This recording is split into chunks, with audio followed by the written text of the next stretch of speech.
Hi, everyone, and welcome to my channel. I'm Amanda, and this is my dog Rowan. Rowan, say hello. Can you say hi? She's behind. She's behind the cushions right now. So again, I gotta fix the lighting at some point here. So I'm just gonna take my glasses off. Here's the thing. I can't read comments unless I get really, really close. So I'm gonna try very hard here. Hi, Megan. So today, happy 2020. Oh my gosh, happy new year. Um, hi Karen. Yay, and no glasses vlog. Yeah, right? No glare. So today I wanted to start. The thing is I know resolutions and all of that, but I thought, what are the things? What are my real goals this year? And first things first was to start, of course, the day and the year off on the best way I could, which was some exercise. Went out jogging today. That's really difficult for me because I have what's called ankylosing spondylitis. And so sometimes that can be challenging when I'm in a flare, but I did it. I did it. I rocked it. Um, Whoever suggested that you vlog with no glasses was a very wise person. I love that you're taking that person's advice. Yes, Liz was the one that suggested that I do my vlog with no glasses. I did argue because I have horrible vision and have a very hard time seeing. And but I hate the glare from the glasses, and what happens is I'll tend to vlog and then stare at the glare, and that's not fun. I don't enjoy that. So Anna, oh, thank you, Anna. Roberto, Happy New Year from from Canada. Always smile. I'll tell you that. Happy New Year, Ro. Happy New Year from Seattle. Um, so I was thinking today, and hi, Roxy. Happy New Year. Um, about what do I want out of this new year? Already I've come so far, and I think my biggest goal is to face challenges with grace, as much grace as I can muster, and persevere through them. Um, Anna, I have fibro and chronic back pain every day, so I try to walk 30 minutes every other day. Yeah, I try to get out and exercise as much as possible. I'm kind of a little busybody person, so it's not, I guess, the drive is there to exercise. I also today started deep cleaning my home because I believe that going into the new year with, a clean and fresh environment is really important as well. So I did that, and I thought about my goals. And so one of my goals is to get a vehicle. That is like top notch priority on my list. It would be, it would just give me the ability to do so much more and to grow not only my organization, but help grow other organizations through my efforts in working with them. So that's pretty high on my priority list. Number two, I want to, of course, work with our harm reduction community and spread more harm reduction into our rural areas. I think that our rural areas are underserved. So this year, I really want to concentrate on finding models of employment. And when I talk models of employment, I mean models of employing or employing a model of harm reduction in areas that work. Um, Let me read comments, Roberta. What I want for this new year is to have more people supportive of people with mental illnesses and being there for them and not judging them. That's a good one. And I am so happy that you're in a warm, safe place and not living outside anymore. Yes, me too. And that's actually one of the things that I'm going to talk about as well, that I've came to some decisions about this year. Number one is that Being unhoused was one of many defining moments in my life. But the reason it was a defining moment wasn't because I was unhoused. It was because I got through it. It was the challenges that I faced, the ability to do things that I didn't believe that I could do as a human being, myself. Um, those are the things, and that's what it made a defining moment. However, even though my life's goal is to be a humanitarian and do the things that are necessary to implement solutions and find the best ways to go about that, and not only that, but connect our services and strengthen our models across the board through evidence-based and data-driven solutions. So one of the things that I realized is letting go of, I have been housed now longer than I was unhoused last time. I am still healing. It is going to be a long process, but it's time to let go of that. It was a defining moment. It is not my life. It is not who I am. It is a part of who I am. It changed me in ways that, for some of the reason, I'm really grateful for. It gave me perspectives on things that I would have never understood had I not been in it. Um, so I am going to be taking down my Facebook page called Being Camp Mom. That page detailed my journey, from when I was unhoused. I feel like it's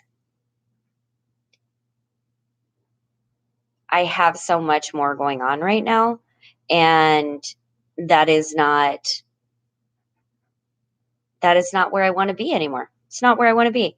I have my YouTube here where I can reach out. We're doing amazing work with not only One Health research, we're doing great work with Seattle Harm Reduction Coalition, Seattle Dogs doing photography, painting.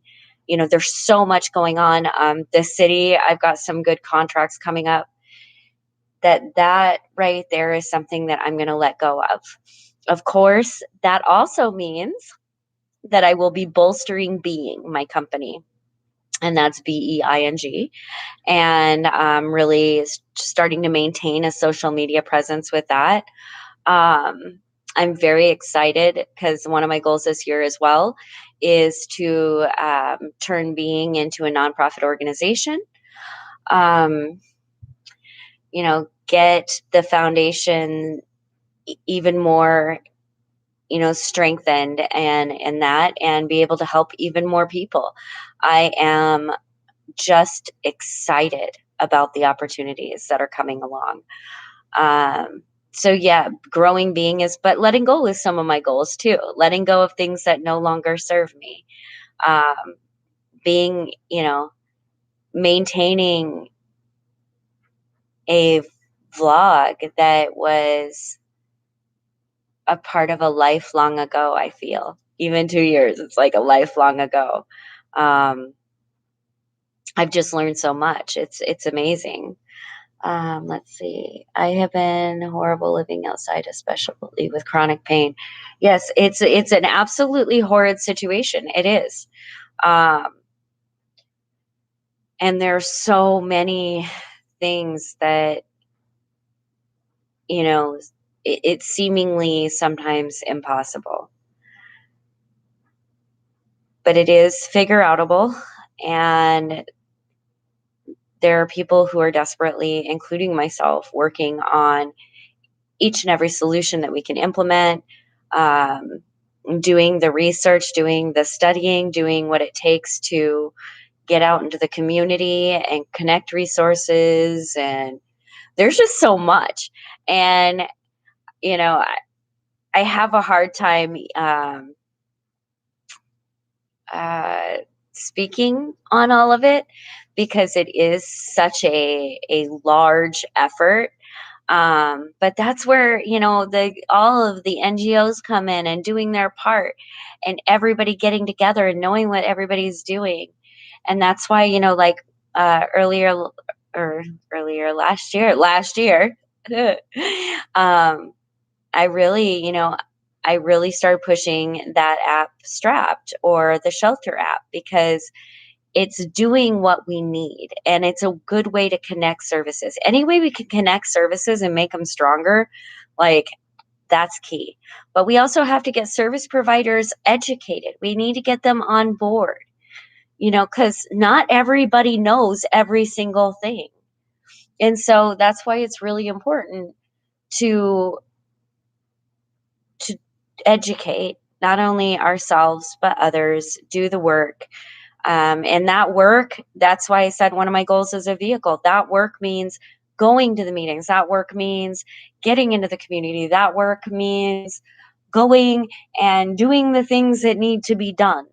And sometimes that's very difficult when you do suffer with physical or mental ailments that prevent that, if there isn't an easier way to transport oneself, if that makes sense. I have, however, had great luck so far doing what I'm doing through public transportation when I can. There's been amazing donors and supporters that have, you know, donated Uber cards, have gotten me to where I need to go. But that's the thing, it's a culmination of everybody's effort to get things done. And that's why I'm just so excited about coming into the new year with, more supporters and people, cheering our efforts on, not just cheering me on, but cheering the effort that I have made and we have made, and just reaching out. And it's a global effort. That's the cool thing about YouTube, is that it's everywhere. It's this way to reach out to innumerable people outside of our spheres and talk about the issues and delve into them and show love and support for one another. And I have to say, it's amazing for me personally to see the global effort that has gone into helping the people that, out here, helping myself and Rowan, helping. It's just freaking phenomenal and amazing. And and I had to cough. And so I'm just excited about this new year. I think it's going to be great. I am like, I feel like I've got some fierce love. So I've got the perseverance and the fight in me to continue doing what I'm doing in a better and bigger way. And I'm healing. And that is another thing, though. That's another goal of mine. I haven't been going to a lot of my medical appointments, and that's been an issue. And so I've got to kind of, for me, sometimes it kind of gets one or the other. I can do the work that needs to be done, and then I lose track of self, or I can concentrate on self, and then I start to lose the track of the work that needs to be done. And so I always choose the work that needs to be done. And so I need to find and work a little more on learning balance in my life. And I think that this learning process of life is so cool. Like, no matter what, we get to just breathe in this information and process it and make it work and fit and learn where it doesn't. And life astounds me, and I find it very beautiful and intriguing. And even when things aren't going grand. So I just want to keep that outlook, not only in 2020, but for all the years to come. Let's see, Karen. Oh, hi, Sylvan. I sound very amazing. That supplement is finally worried about disease control. Don't let it go out of control, but wrong safe face. Um, Here's the thing about disease control and the unhoused community. The unhoused community is at risk for infections, diseases, and death. And it is terrifying. And not only is it terrifying to be exposed, you have to live out there. There's no cover for exposure.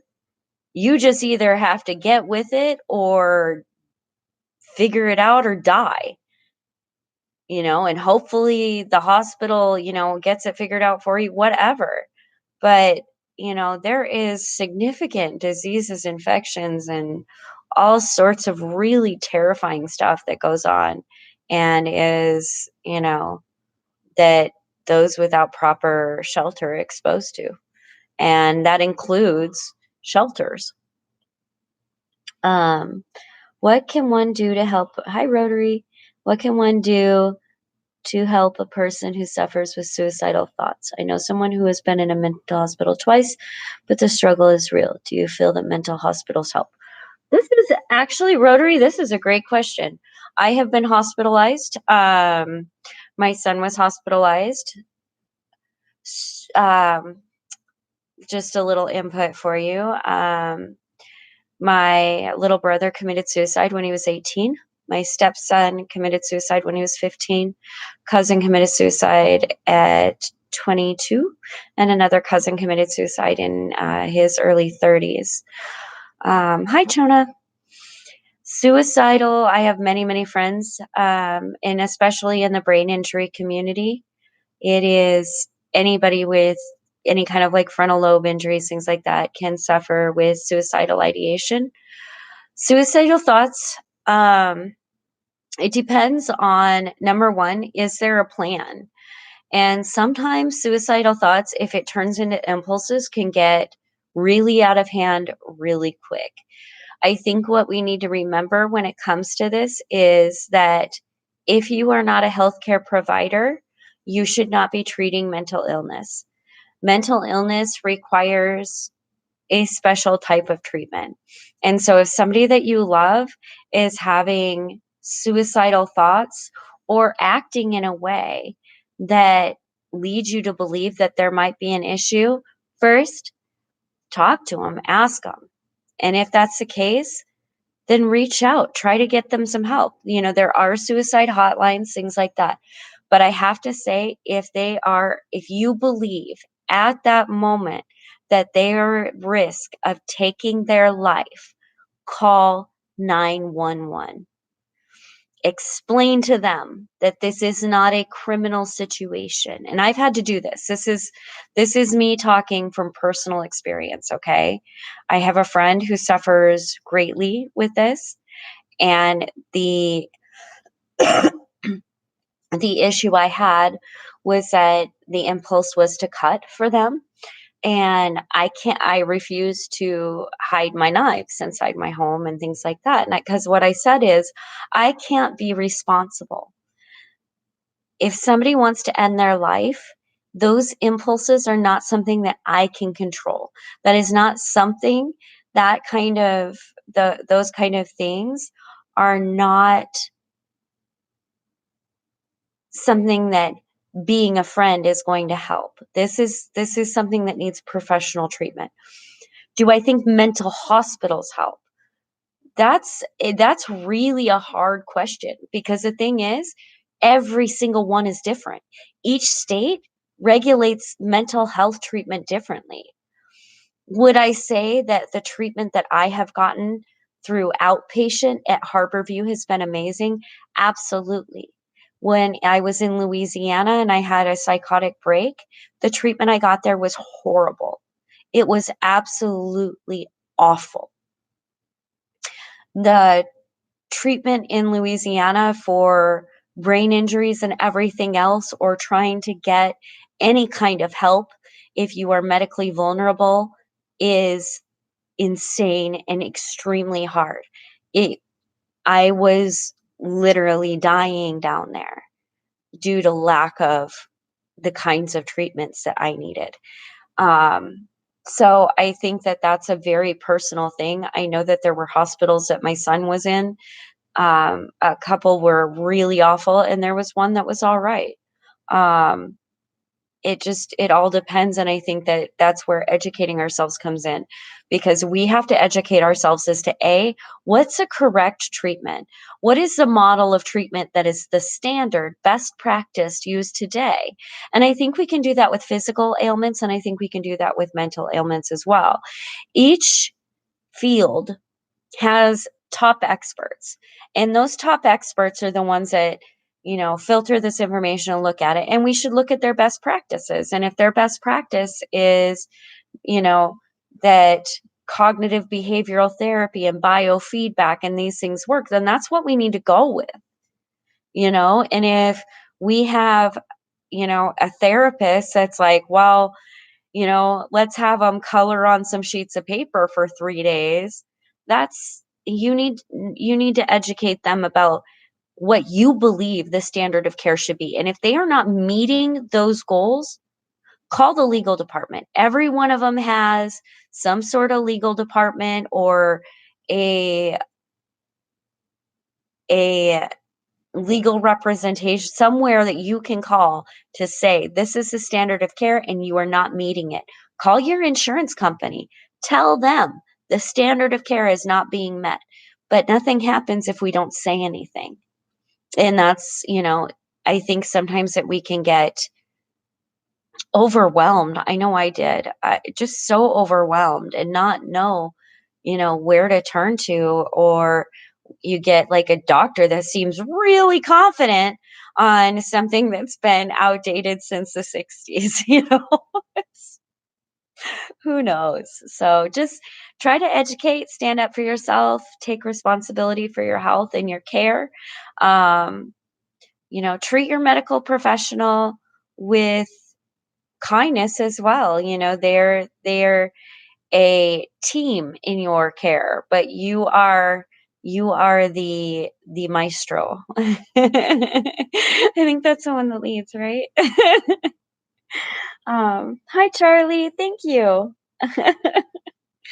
So does anybody have any questions, anything to ask, anything to add about this new bright new year that we're coming into?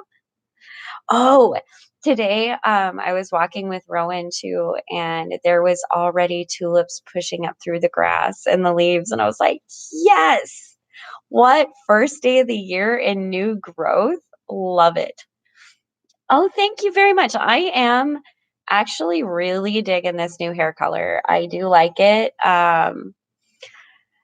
Definitely getting some gray in. Ooh, I've colored my hair for so long, I didn't know until I let it grow out for a minute, and now it's, like, impossible for me not to not see. So, I'm gonna try to keep it interesting. I like changing my hair color from time to time, as you all know if you've watched my vlogs for a while. Um, Thank you. I appreciate it, the peyote dance. Love all your plans for the new year, inspiring. Thank you. I just the thing is I look back at the last year and the year before that, and the year before that, and the year before that, and every year it's like I didn't think I could get through it. And not only did I get through it, but we got things done, and I got people were helped and hundreds of people were kept warm, and it was just it's been this journey that's been phenomenal. This year, opening up also Amanda J Artistry and starting to sell paintings was really phenomenal. Doing photography work, going to a wedding, photographing a wedding. There's been so many things this year that have just been really, truly wonderful. And I'm just or this last year, and this year is going to be even better. I believe this. And no matter what, even if that this year is full of challenges, I just believe that I'm going to meet them head on, and try not to get too traumatized, because that's the key, right? um, let's see. Hi, Kate. Happy new everything. Do I ever keep in touch with Mark from Invisible People? A lot of people ask that. That is a question a lot of people ask, and the answer is no. Um, I see his feed every once in a while. I've made the mistake. Okay, I'm not even gonna lie, but I've made the mistake of going on the feed for where he from where he interviewed me and reading the comments. And I don't know how many times I've had to just check myself. Just check myself and be like, because some people, oh my. Um, but no, I don't. He does really good work. But I will be honest, I am kept very, very busy with what I do. I right now consult for about four nonprofits, and and then including YouTube now. And that's another thing. I'm going to be upping the Patreon game and posting more on there, doing more exclusive content on there. So if you're looking to pledge on Patreon and subscribe, I'm also on there. Um, Photography, painting. I hope this year to start going to some of these rural areas, spreading harm reduction. We are looking at talking to our legislators, of course. It's This is going to be a big, big year. This is an exciting, exciting year. And I'm like, just bring it. Cause I know some exciting, wonderful things are gonna come from it. Let's see. Where's Liz? Liz went home on the 31st, the morning of the 31st. I was mistakenly thinking that she was here till the 4th, and she was not. And so yesterday, after she left, I pretty much just chilled and slept. And then today, I started out the new year feeling full of hope and full of belief in humanity and growth, and I'm very, very excited. Peyote dance. I'm excited for your new projects. I am too. Life is good for me. Um, I've lived a very trauma-filled life, and so another exciting goal I have this year is to really put my nose to the grindstone and write my book. Um, I think that I think I can do it without re-traumatizing myself too fully. I think that's the thing about the hardest thing about wanting to write a book is that some of the stuff is really harsh. Some of the stuff I've gone through, there's a reason that I am dissociated from it. And sometimes to even think of what happened makes me sick, like physically ill. And so I have to get to the point where I can phrase things and write around that so that I'm not throwing myself back into re-traumatizing myself. Um, can you share about the type of work job you did before you were homeless? Oh man, I did a few things actually. Um, in Louisiana, when I first got down there, I was a real estate agent in Wisconsin, but my license didn't travel down there, so I worked for a broker down there as an office manager. And after my ex-husband started going offshore more, I stayed at home, and then I got my head injury where there was frontal lobe bleeding, and things just went crazy. I wasn't able to hold employment really after that, maybe a few odd jobs. Um, And then I also had a couple head injuries after that. So my work before homeless, I mean, was probably, if you look right before I was a housewife, if you look before that, it would be real estate. If you look before that, a real estate agent. Before that, bartending. Before that, medical and processing clerk for Fort McCoy, bartending for Fort McCoy, a broker's assistant, legal assistant. Um, yeah, I kind of ran the gamut. I had 3 children that I needed to take care of, and so I worked at really whatever I could do. I remember in Wisconsin, ah, things were getting so tight, and so we live by a cranberry box, so everybody'd bring me these huge bags of cranberries, so I just started bottling up cranberry sauce and selling it at the Amish market. I did anything and everything. I sold my pies, um, uh, tried customer service. I did, if I could do it or figure it out, I tried it. So I guess I have a wealth of experience in lots of stuff. But by far, what I do now is I have enjoyed more than anything in my life. I am completely fulfilled. Um, okay. I wanna just real quick. I am fulfilled in my life, but it doesn't have anything to do with my employment. What my fulfillment has to do with is doing something that I believe matters, that I believe is making a difference in my world, that I believe is important. And that's what fulfills me. Um, I am a community liaison for the City of Seattle Department of Neighborhoods. And I have a contract coming up I'm really excited about through for urban forestry. I also have my own organization called Being, in which I am a displacement consultant for other nonprofits and kind of help them connect with others and give thoughts from a lived experience type uh, from over from experience and research, just kind of give my thoughts on things and coming from where my expertise lies. I believe this will be your biggest, busiest years. You always map out your goals very sensibly and make them happen. I try. I really do try.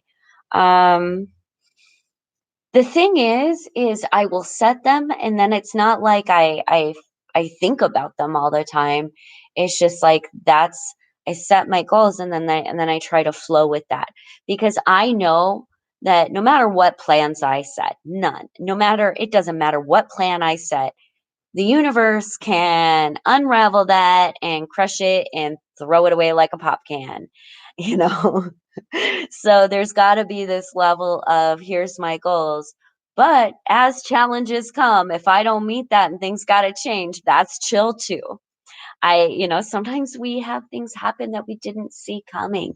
And sometimes there's these amazing opportunities, that we didn't see coming. Like the work that I do, I never would have guessed that not only could I be safe and happy, but also working towards a greater good and humanitarian efforts and doing something I love. Like, what? It's amazing. But that is also possible by people who care about their society and the vulnerable. Because no matter who you are working in the field that I work in, it takes a global effort to care for the populations we're caring for. Um, let's see, beauty dance. It's great seeing someone. Sorry, I'm squinting, guys. I really do. Like, my vision's bad. I just know something. So it's great seeing someone who sees life way you do. I'm glad I got to share the appreciation with you too. Seeing beauty in small things. Every day is a fresh and new start. Kisses from Brazil. Oh, hi. Yeah, every day is a fresh and new start, though. And I guess that's what hope is going to bed and knowing there's tomorrow. It's not a given. And so every time that we open our eyes and wake up in the morning, it's a new chance. No matter what we did in the past, it's a chance. It's a chance to do better and be better and figure out how to make the world better. And that's, I know that not every day is going to be like that. There are days I'm going to roll out of bed and want to scream and cry.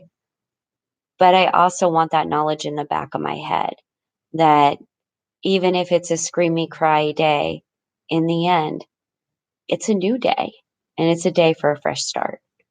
Um, is there anything that you have kept from the time you were homeless?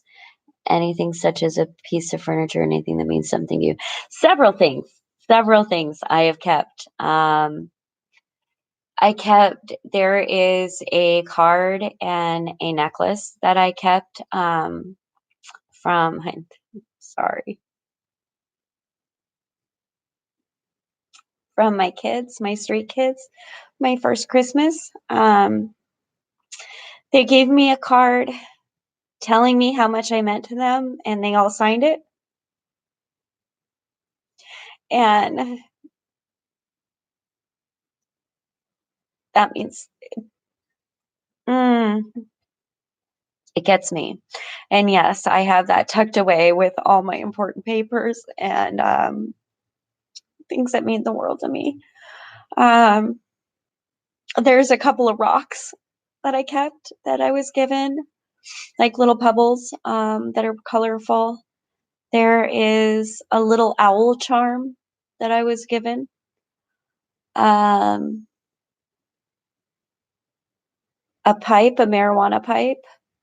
Um, our camp's lucky dab tool. Yeah. Um, I still have my scarf. I had this pretty, like, earthy toned plaid scarf. I still have that. I wore that the other day, actually. Um, but yes, I am sentimental. But I am really tight on the everything in my home needs a home.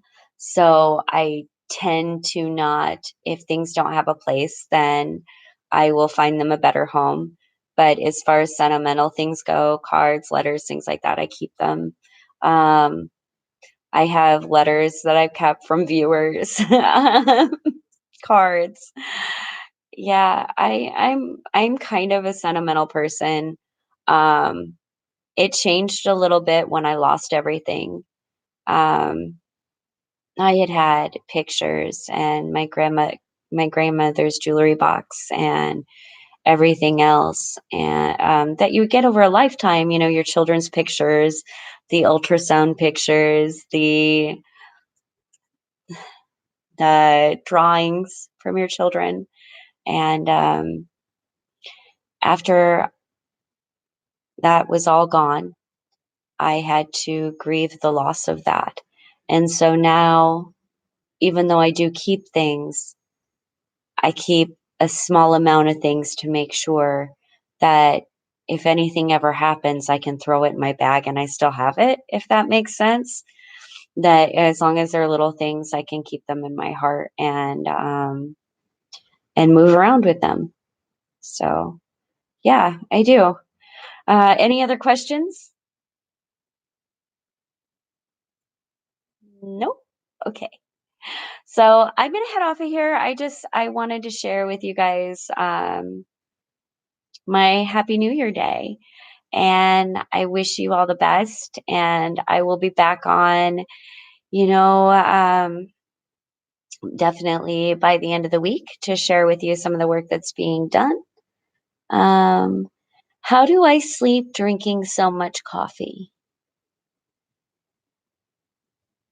It doesn't, yeah, it doesn't, I sleep. But then again, I wouldn't know because after the one brain injury, I can't sleep. So I can fall asleep, but I can't get REM. So I have to take a medication that will keep me asleep because my body will throw me awake into a panic. And so I have to take that medication so that it has nothing to do with coffee. It has all to do with a brain injury. So coffee doesn't really bother me. My meds, they're strong and they do what they're supposed to do. And I take another one to stop me from dreaming because I still get pretty bad nightmares, and that helps with that. Um, I have problems sleeping, even not having any caffeine. Yeah, that was yeah, that's exactly it. Like, I don't think that yeah, caffeine plays a part in my issues. What is the medicine to help me sleep? I take, I think it's called Praz- Prazosin for PTSD, and I take Seroquel, um, pretty heavy dose of Seroquel, and then my seizure meds, of course, and a diuretic. So, but the Seroquel is the one that keeps me asleep, and the Prazosin helps me from the nightmares. So, yeah, but I am definitely much better since I have been medicated. So, it's great. Last question. Is there a song that gave you strength through during the challenges of being homeless? Um, there were so many. One of them I have on as my ringtone on my phone, and it's called Good Day by Nappy Roots. Um, and then for some reason, the song that would always just spark like heavy emotion for some reason, and I'm not religious, but it's called Angels in Chelsea. And I would be, I don't know how many times I listened to that while walking under the bridges, and just, it was a song. Um, there's, we listen to a lot of like,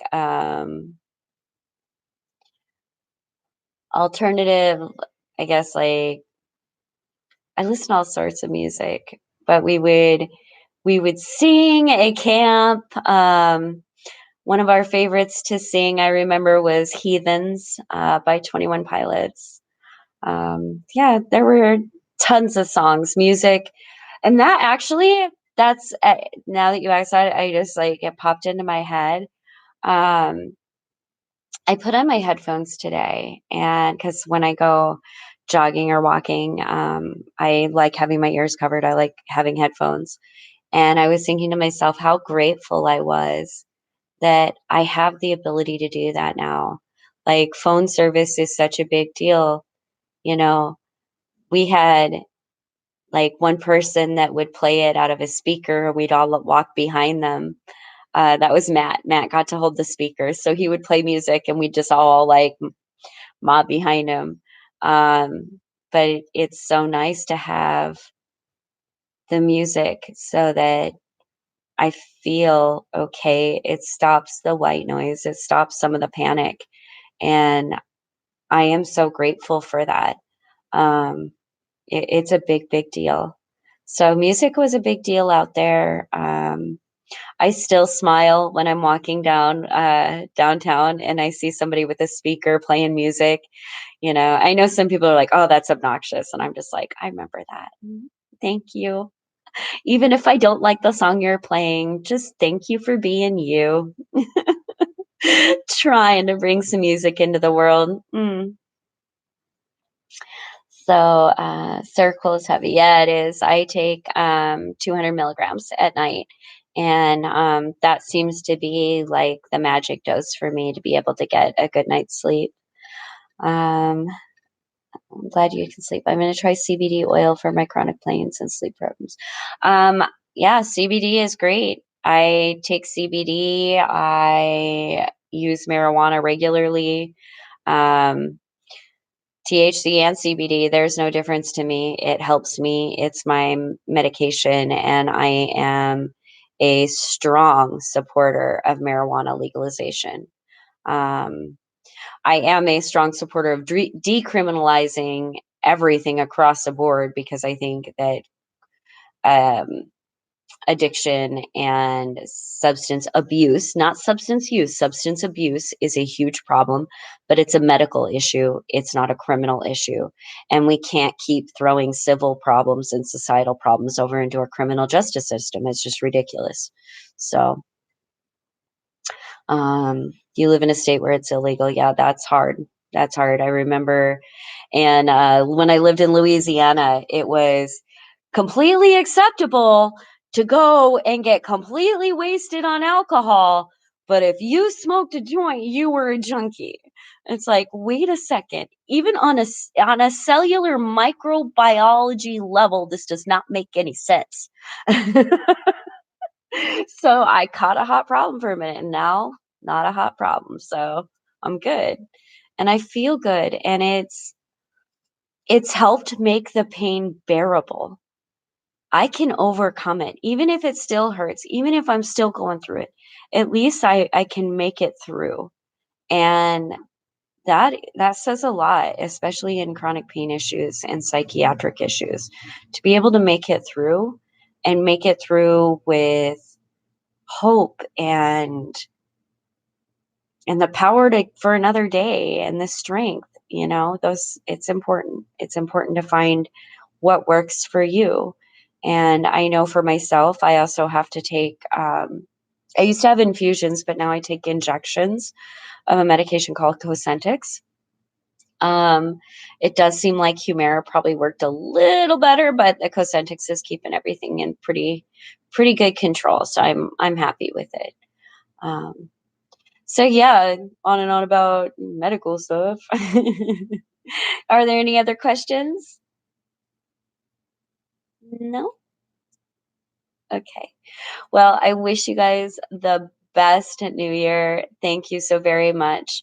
And if you are interested in supporting me in my mission, my PayPal link is in the descriptions, my Patreon is in the descriptions, or you can follow me as well on Instagram at mandajricher. I'll talk to you all later. Have a beautiful day or night. I guess it's night here. So have a beautiful night or day. Bye. Bye.